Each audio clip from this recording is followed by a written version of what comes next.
Annissa here with Firehouse Education in this week's Ask Annissa video column. And this week, I'm here filming in the jungle of Costa Rica.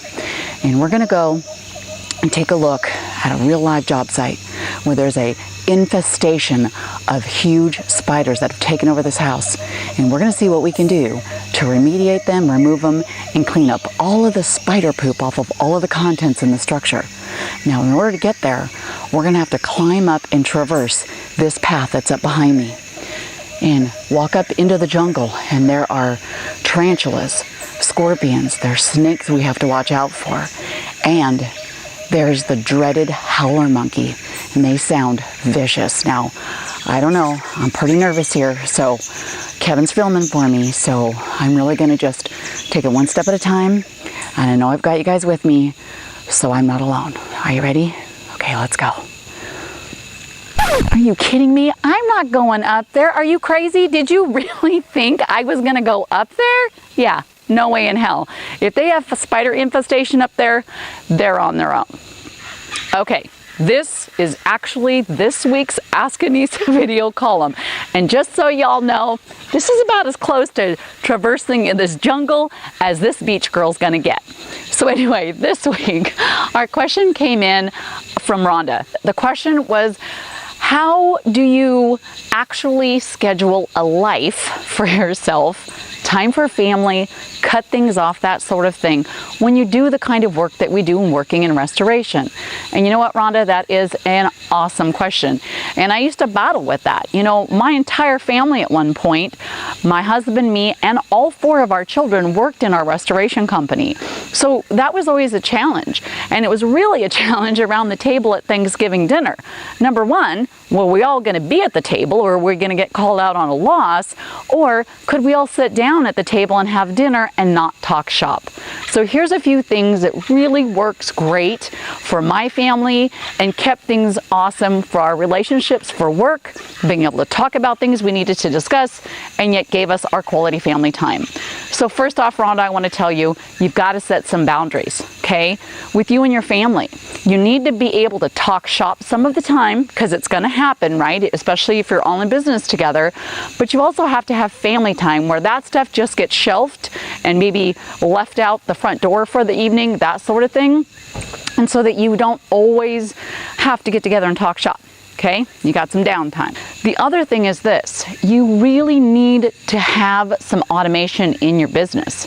You know, having an answering machine for after hours. You do not have to be the one answering the phone all the time when it comes to after hours things. You also don't have to be the one that is the actual on-call technician after hours. If you have other employees, you should have a rotation going on for that. Now, I understand if you don't have a bunch of employees, it might need to be you some of the time, or one of your family members some of the time if they work in the business with you, and that's okay. Just make sure it's on a rotation and you're not the one having to do it all the time. Having things like systems in place so that you can know that your procedures and your checklists and your customer care is going on when you're not there is going to give you the peace of mind to be able to do that.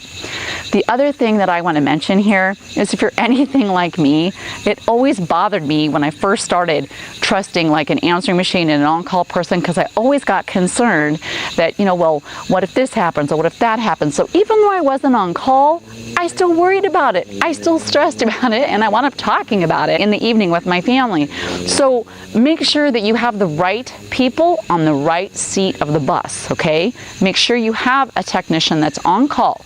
He knows the paperwork. He has the right equipment to be able to go out. He knows how to use it. And he understands the policies and procedures of your company and can handle it, cross his T's and dot his I's, or her, and do so well so you can have confidence in that. That might mean that you need to do some training with that employee and or send them to some outside training from your company.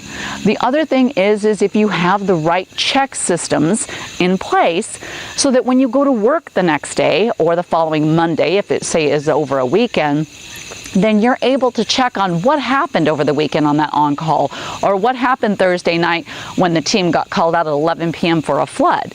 You'll know what has transpired on the jobs through your check systems, your paperwork, your SOPs, and your procedures that you have in place, because you can check this throughout each client's file. Okay?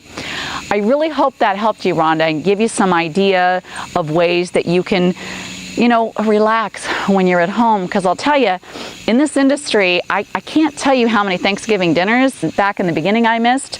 I can't tell you how many Christmas dinners I got called away from for a sewer loss or a huge fire job. In fact, one year, my family almost didn't have a Thanksgiving turkey because I was cleaning a house until 5 o'clock at night, the night before Thanksgiving, and I darn near didn't make it to the grocery store and get a turkey because they were almost out. So you got to remember this. We're in this industry to help people, and we're always give, but we got to do the same thing for our family, and we got to do the same thing for us. We got to recharge, and we got to take care of ourselves so that we can continue to do amazing things in this industry and take care of our clients. Okay, well, thank you so much for sending me the email, Rhonda, and the question. Don't forget, shoot them to me, you guys, Annissa@firehouseeducation.com, and be sure you are subscribed to my YouTube channel so you can get all kinds of fun videos like this. Well, I don't know how many more jungle videos I'll do, but anyway, also be sure you are a really super cool kid and subscribe to rnrmagonline.com's e-newsletter. If you haven't been on that website, by the way, for R&R Mag, you need to go there and check out not only this awesome e-newsletter. If you subscribe, then you'll get this and lots of other goodies in your email inbox every Friday, but there's also wonderful industry articles on there, and you'll be able to keep up with industry events and be in the know for things, and just a really great source of information, and of course, Ask Annissa video column. So anyway, on that note, thanks again for sending me the email, and I thank you for spending time with me, and I will bid you a farewell from beautiful Costa Rica.